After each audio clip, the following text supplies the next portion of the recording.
Sejam muito bem-vindos ao canal. Afinal, o que somos nós? Assistam agora a segunda parte da entrevista da Galiana, onde ela continua a responder as nossas muitas perguntas. Se você não assistiu a primeira parte, não tem problema, é só acessar o link que está disponível para você aqui em cima e também na descrição do vídeo. Corre lá, confere a primeira parte e volta aqui para fechar com chave de ouro. Você vai amar. Bom proveito!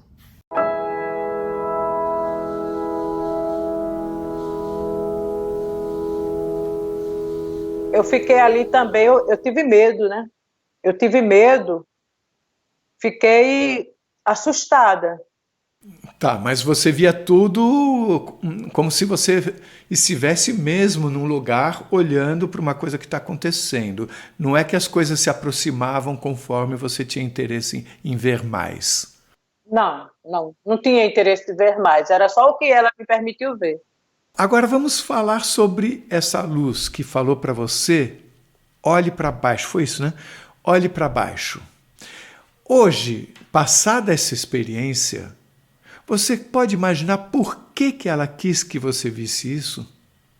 Eu não sei por que ela quis que eu visse isso, mas hoje muitas vezes eu estou sozinha assim e penso que acontece tanta coisa, né? Acontece tanta coisa e o mundo, na realidade, eu vejo as pessoas hoje, tudo, ninguém tem tempo para nada, é aquele desespero,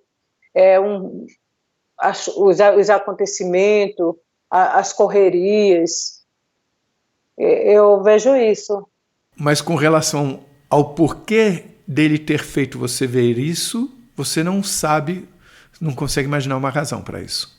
Eu não consigo imaginar porque ela me mostrou a terra escura com tantas pessoas desesperadas.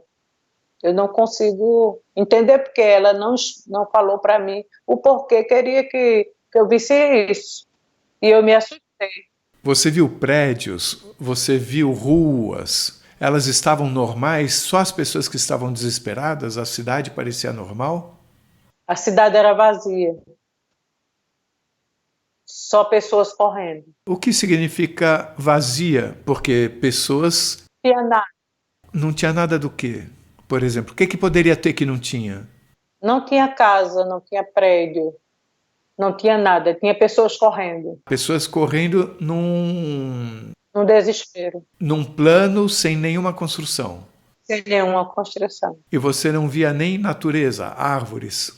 Não via árvore, não via nada. Só escuridão e nuvens escuras. Essas nuvens, você diria que eram simplesmente nuvens de chuva ou seria alguma coisa além disso?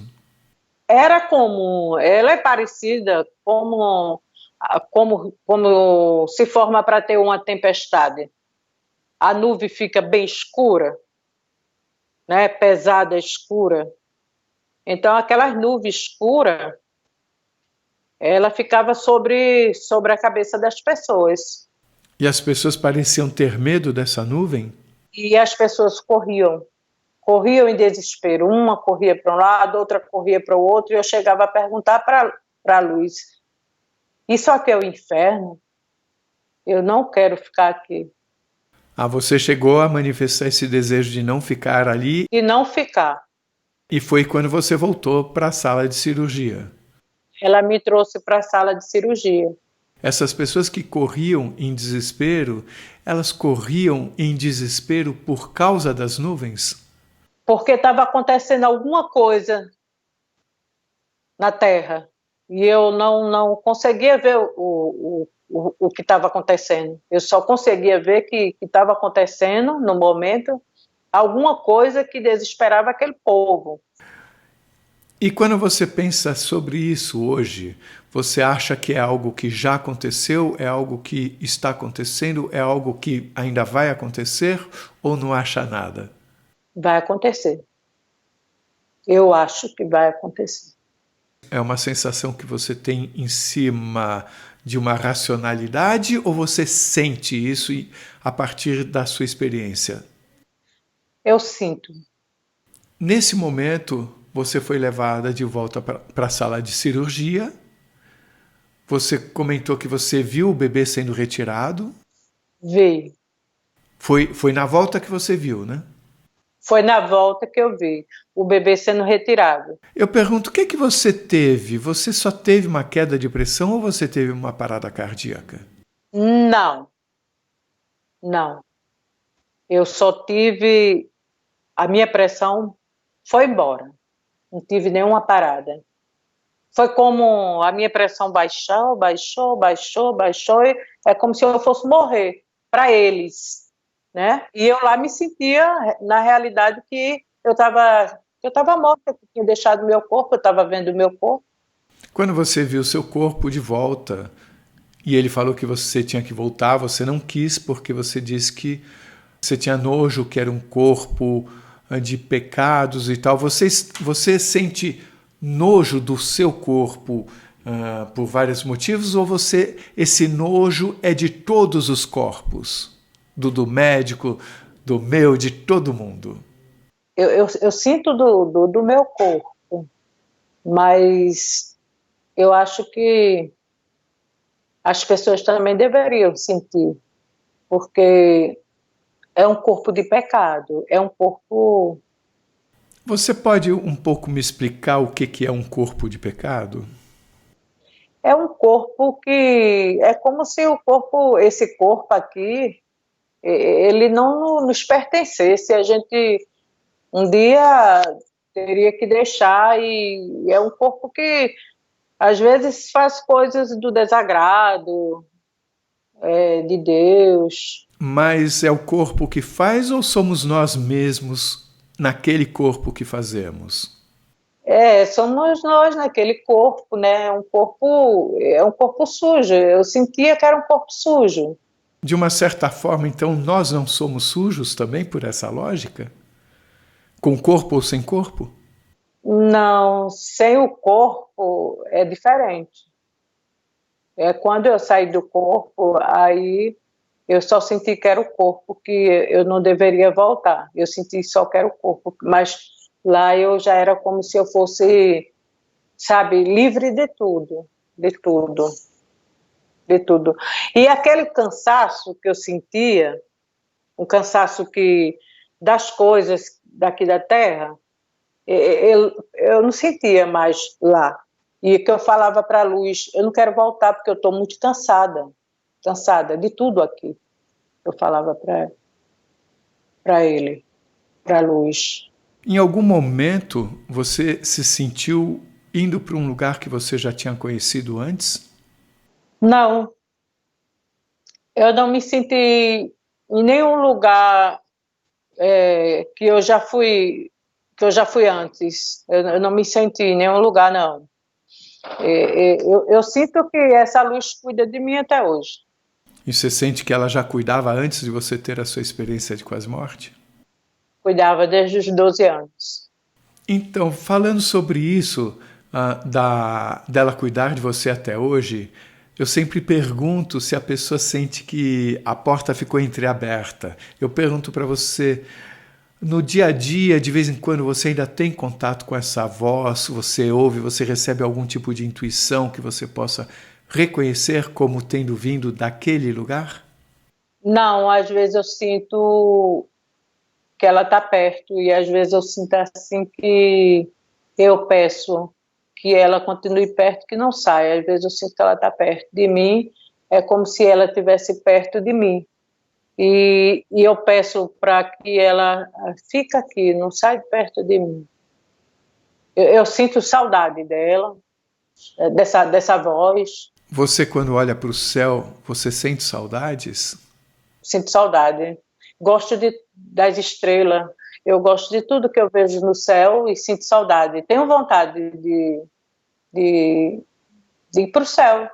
Como que você chamaria esse lugar para onde você foi? Quando você viu lá de cima todas essas cenas, você estaria dando um salto no tempo, um salto para outra dimensão? Como que você entende isso? Um salto para outra dimensão. Existe existe aqui a Terra, mas existe algo maior acima de nós.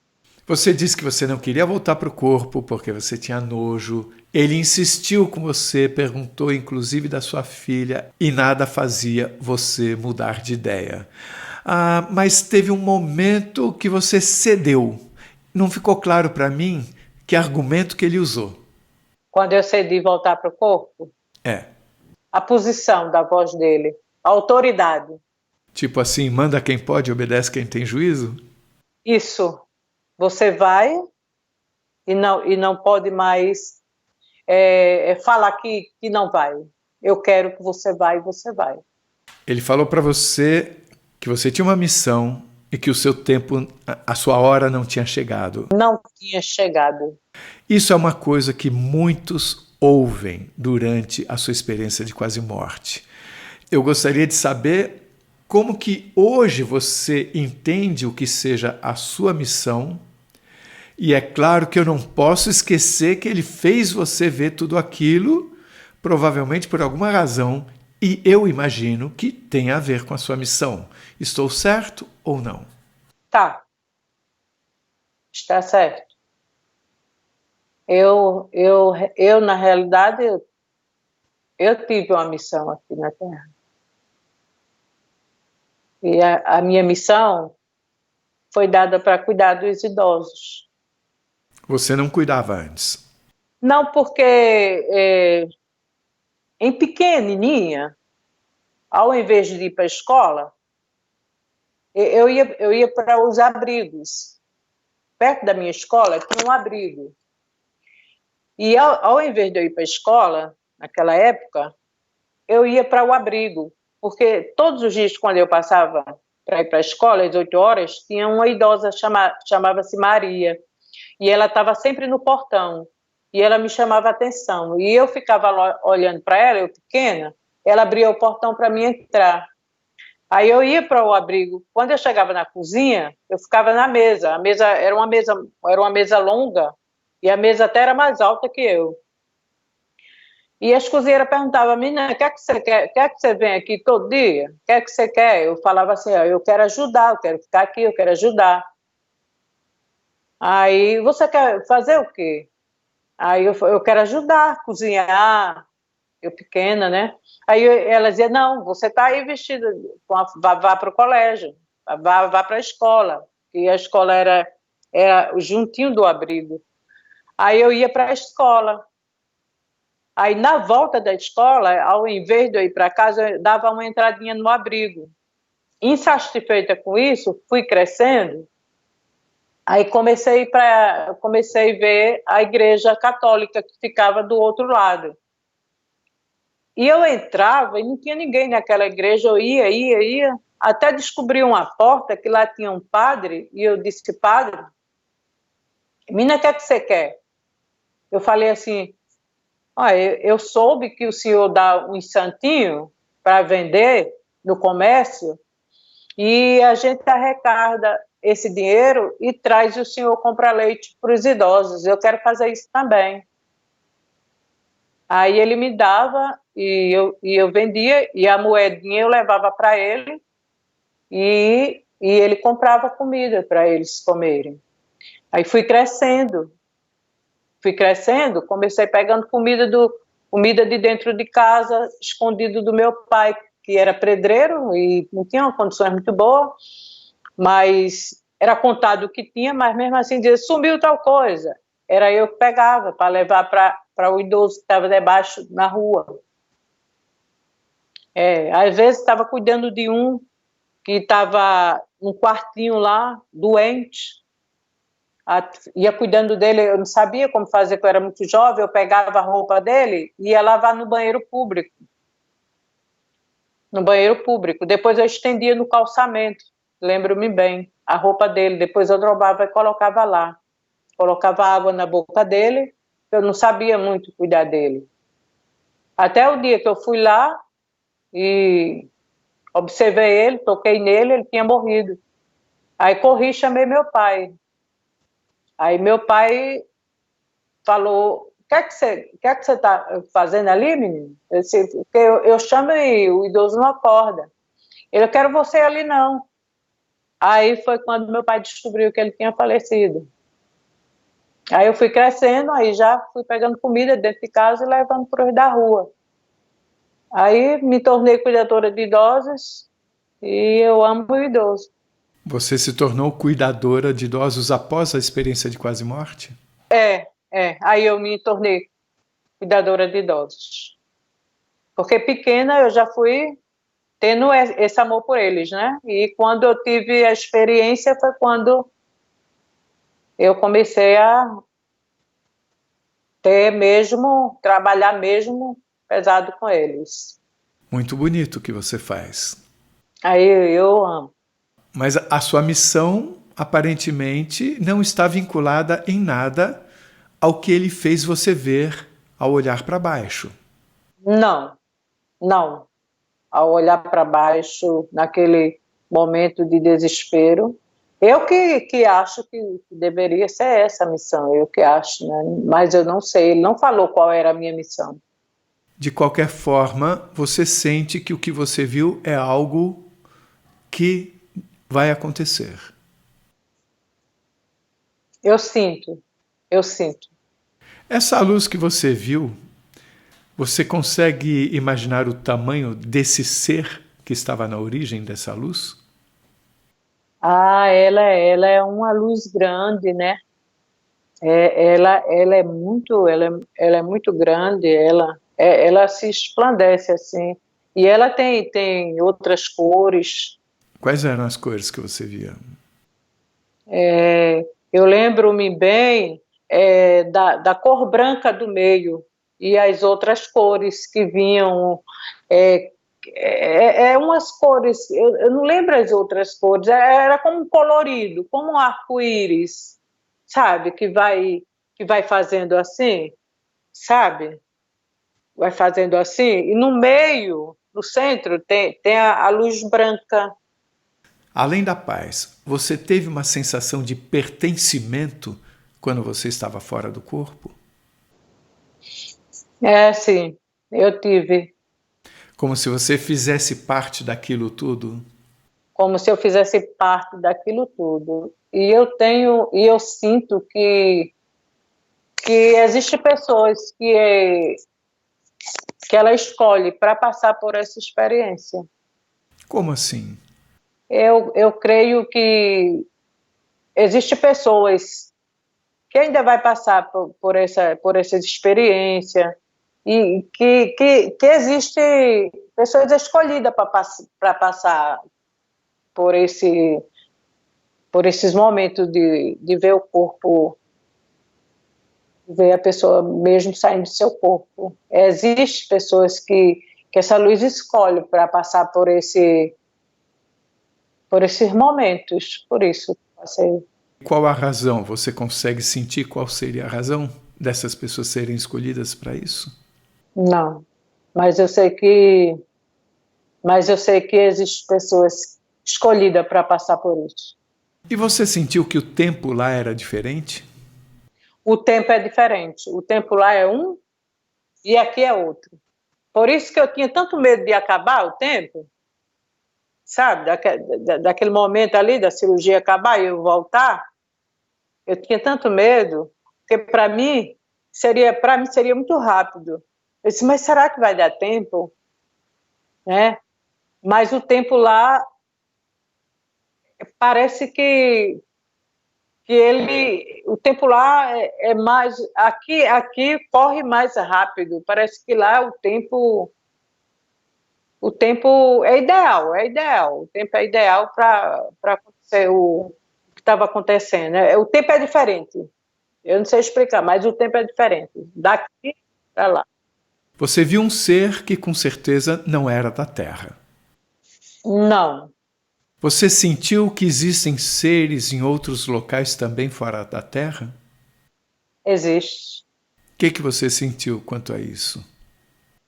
Quanto a isso, eu senti porque depois que eu tive essa experiência de essa EQM, eu sinto que a gente não está sozinho, né?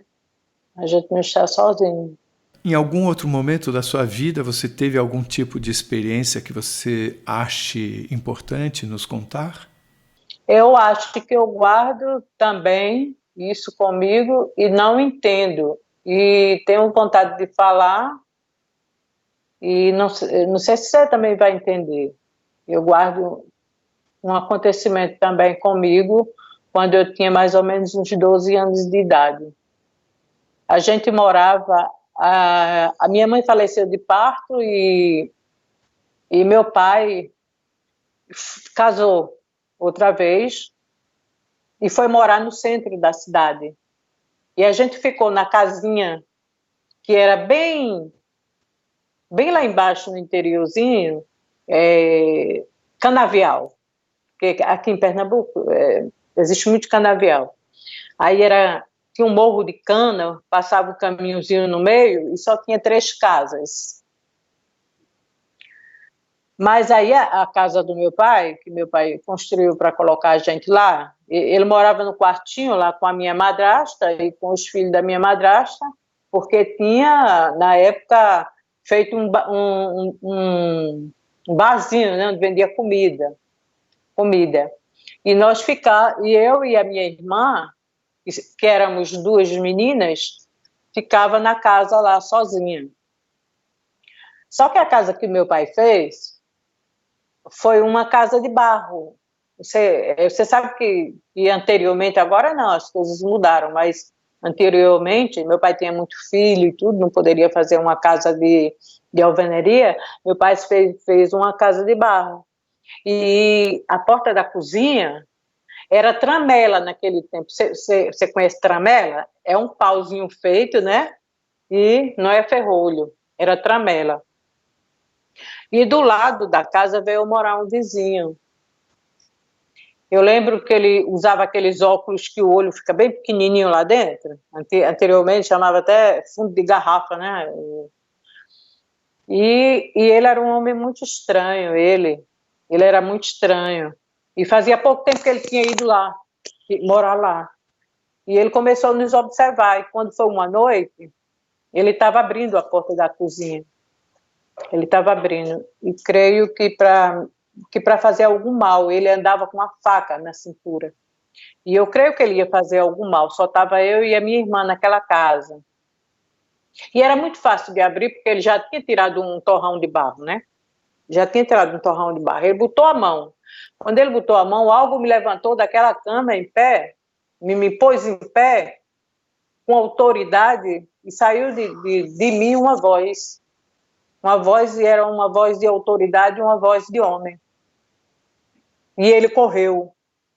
Foi como se ele tivesse visto alguma coisa do meu lado.